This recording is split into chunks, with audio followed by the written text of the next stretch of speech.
ચાલો આજે આપણે એક એવી પૌરાણિક કથામાં ડૂબકી મારીએ જે હિંમત, ભક્તિ અને શ્રદ્ધાની અકલ્પનીય શક્તિની વાત કરે છે. કોઈ પણ મહાન કથાની શરૂઆત છે ને એક જિજ્ઞાસાથી થાય છે. અહીં પણ એવું થયું. રાજા જન્મેજયે ઋષિ વ્યાસ પાસે એક પ્રાચીન કથા સાંભળવાની ઈચ્છા વ્યક્ત કરી. તો આ કથામાં કોણ કોણ છે? ચાલો સૌથી પહેલા મુખ્ય પાત્રો સાથે મુલાકાત કરી લઈએ. આપણી વાર્તાના નાયક છે રાજા હેહે. એક એવા રાજા જે માત્ર શક્તિશાળી જ નહોતા પણ અત્યંત ધર્મનિષ્ઠ અને સાચું કહું તો જ્ઞાનના ભૂખ્યા હતા. હવે કલ્પના કરો ગંગા નદીના એકદમ શાંત કિનારાની.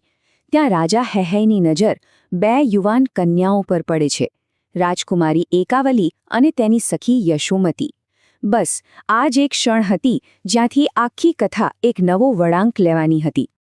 પણ જેમ દરેક કથામાં બને છે, આ શાંતિ લાંબો સમય ટકવાની નહોતી. અચાનક જ એક ભયાનક સંકટ આવી પહોંચે છે. અને એ સંકટ હતું ભયાનક રાક્ષસ કાલકેતુ. એ ત્યાં આવે છે, રક્ષકોનો સંહાર કરે છે અને આંખના પલકારામાં રાજકુમારી એકાવલીનું અપહરણ કરી લે છે. એટલું જ નહીં, એ તેમને સીધો પાતાળ લોકમાં લઈ જાય છે. પાતાળ લોકની એક કેદમાં કાલકેતુ એકાવલી સામે એક ભયાનક માંગણી મૂકે છે.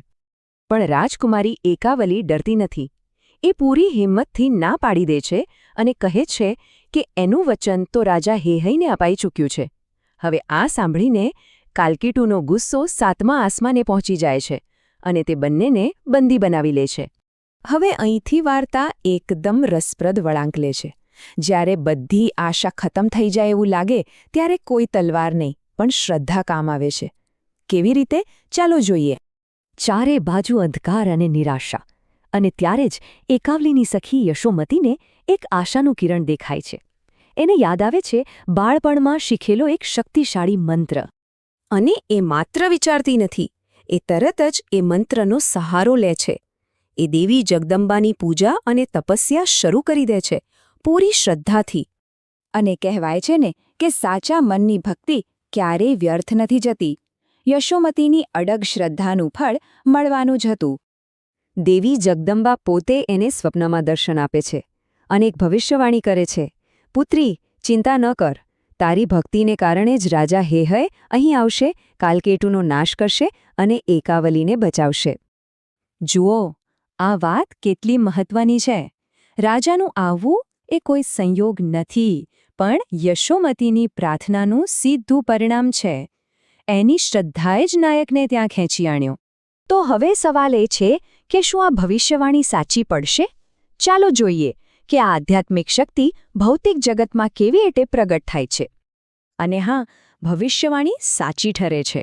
રાજા હેહૈ પાતાળ લોકમાં પહોંચી જાય છે અને કાલકેતુને યુદ્ધ માટે લલકારે છે.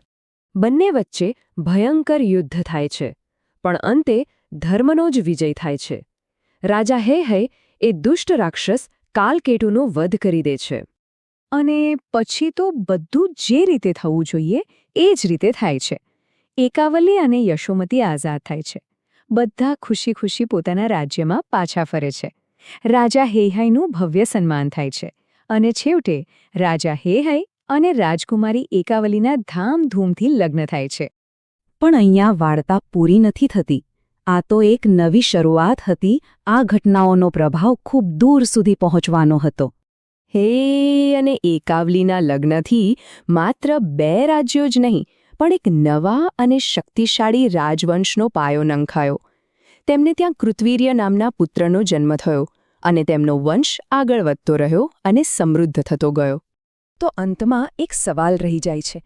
આ આખી કથામાં વધુ શક્તિશાળી કોણ સાબિત થયું? રાજા હેહૈનું શૌર્ય કે પછી યશોમતીની એ અતૂટ શ્રદ્ધા અને મંત્રની શક્તિ જેણે રાજાને ત્યાં આવવા મજબૂર કર્યા? જરા વિચારજો.